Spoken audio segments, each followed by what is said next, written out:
Other propose that these four elements, air, earth, fire, water, made all that we can see and touch in this room. And the whole of this earth will live on. And there's also fifth mythological element called aether. And you may know it as quintessence.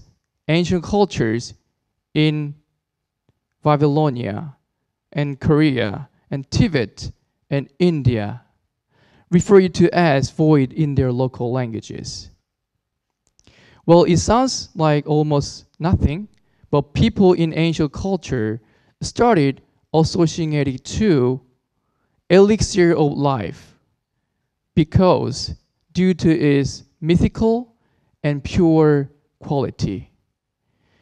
And it was also believed that in medieval times, it could be created by distilling alcohol 7 times. And it was a thought after universal medicine that could cure all of man's illnesses. But rather than we all cure antidote, I like to think that either represent man's pursuit for the cure to a much larger problem. The problems that affect all of mankind, such as modern societal problems. It sounds almost impossible, right? We humans are innately greedy. There is a tragedy of commons such as pollutions, climate change, and gender pay gap, income inequality.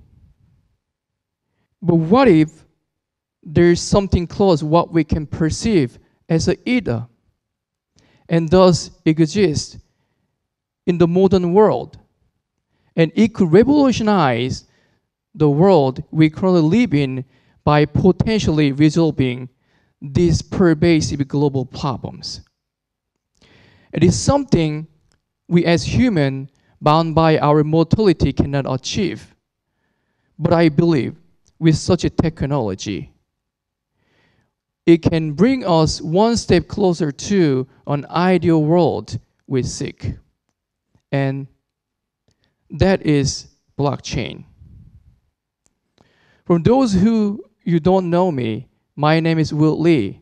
I graduated from Stanford Computer Science and help managing multiple tech startups across various countries for the past 6 years. And one of which was started with the aim to tokenize sharing economy. So if you are wondering what exactly is blockchain, well, it's an interesting concept. Okay, so say I have this digital microphone and I would like to give it to one of you. Simple, right? I can just hand it over.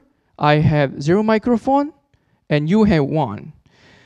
There's no need for a third person to confirm I hand it over to you.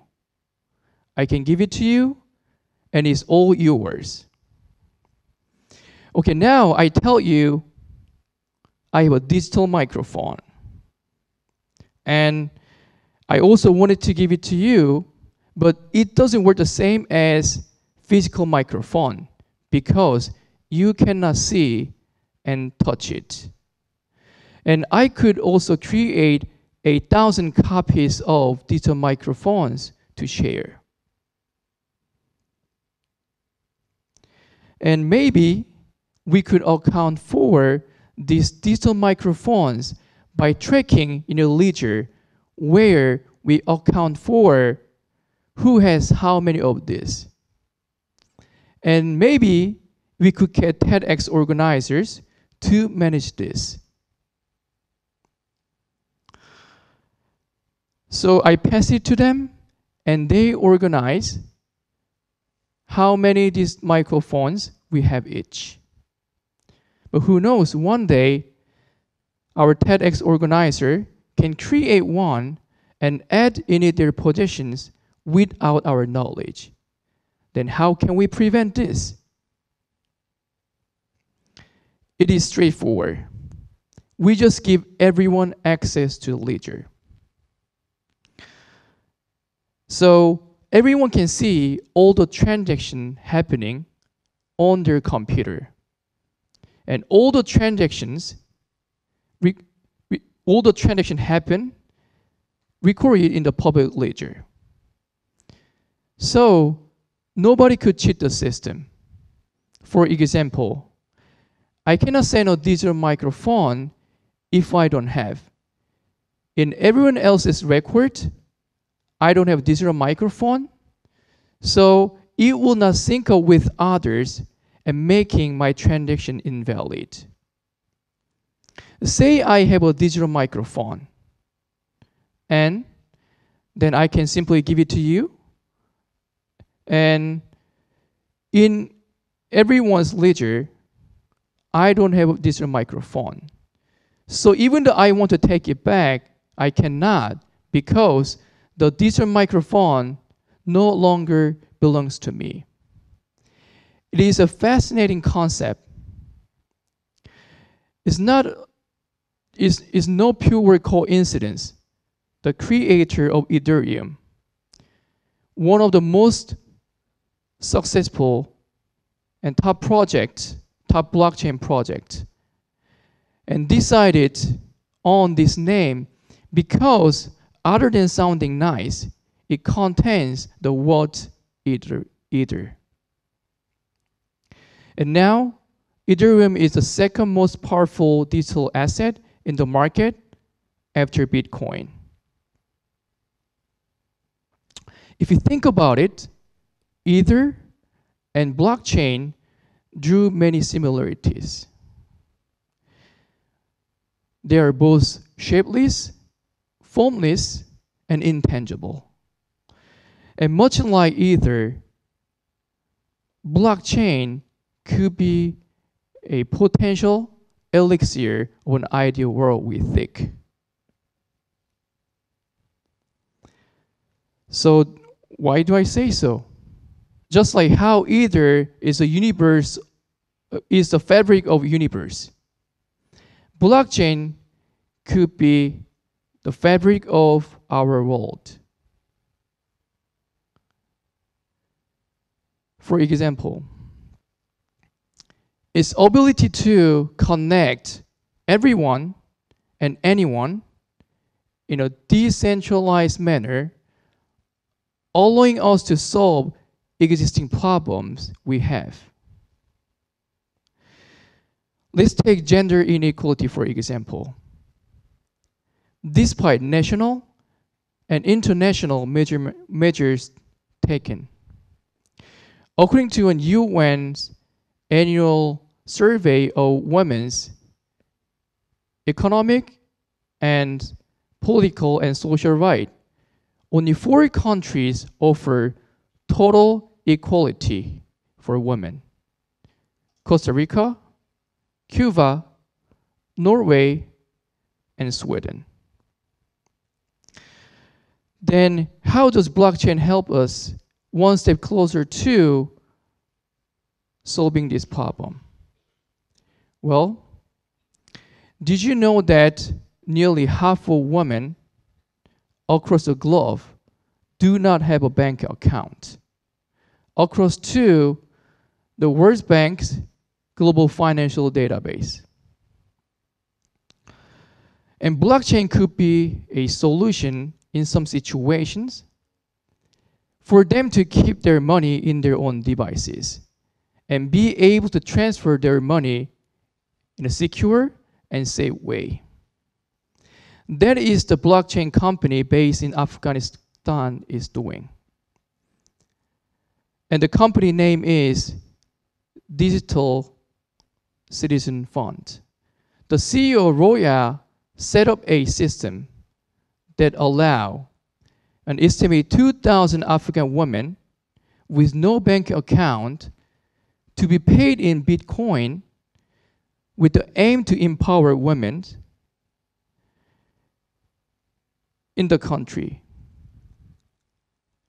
And other than the societal problems, there's also a global one, an incredibly complex and requiring cooperation of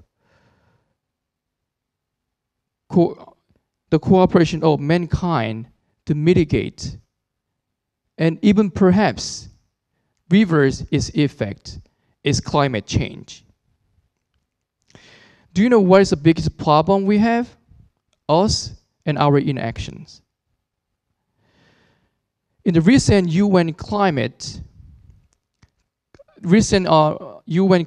conference, a key topic extensively discussed was how blockchain could combat the climate change, and by allowing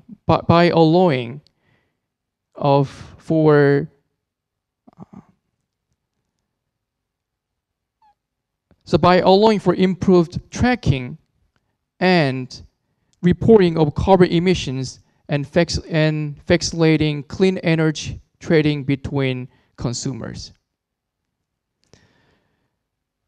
And also there are many other use cases. For example, right now, it is difficult to track the performance and impact of environmental treaties. Government and corporations might not be able to adhering to terms, or they might be manipulating data. A blockchain will ensure that these treaties are as effective as possible.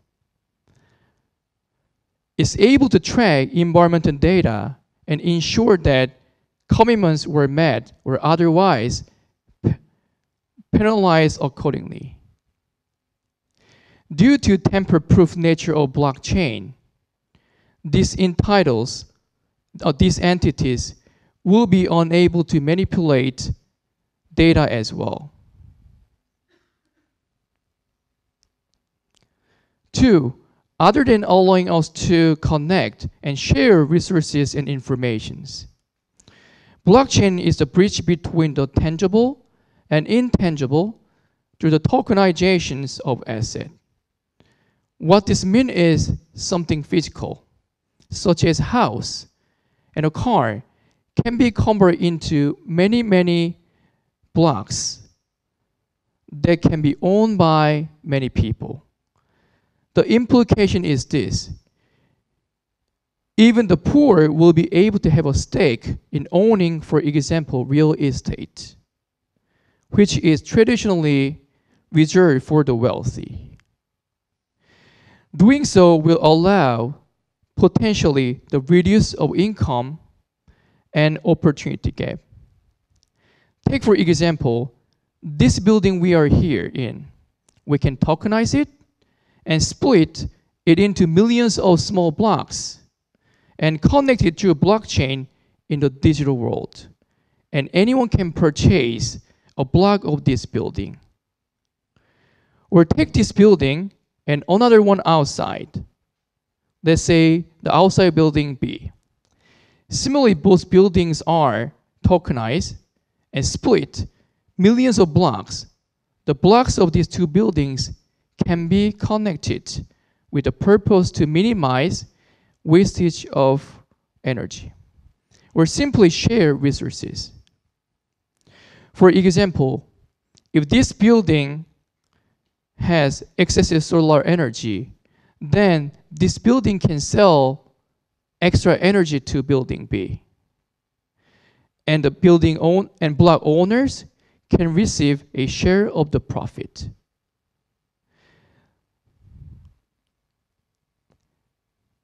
Now 3, it can also redefine an idea of creations. I had some interesting experience when I arrived in Sweden. I tried to use cash, but not that many places don't accept cash. But imagine that there is no middleman, and it can be everything based on peer-to-peer base. So we don't need to pay any credit card fee. That being said, seller, buyer, and contributors, and also distributor can be one. For example, do you know that a lot of tech giants, such as Google and Facebook, they collect tons of data we generate, and they use it in order to generate revenue through advertising service. But here's my questions. How we are able to track all of this usage? At this moment, there's no way. But through blockchain, we are able to create a digital identity, just like passport. And we can connect it through other social media and also driver license and other public informations. Through this way, we are able to track all the data that we generate, and we can see how they use. So even though I'm not a business owner, I can sell my data and I can earn based on how other corporations use my data. And this is all possible through blockchain. And today I share 3 use cases and how blockchain could change the world to make our world better. My point is, with blockchain, it can create a world where no single person truly owns anything, but everyone has the ownership of something. The world would be shared, and there is transparency in all of our actions, and boundaries can be breached. And blockchain can be the closest thing that what we can achieve, or what we can perceive as either an elixir to an ideal world we seek. But only main difference is we have already found blockchain technology. And now we are able to unlock and harvest its power for good. And thank you for your time.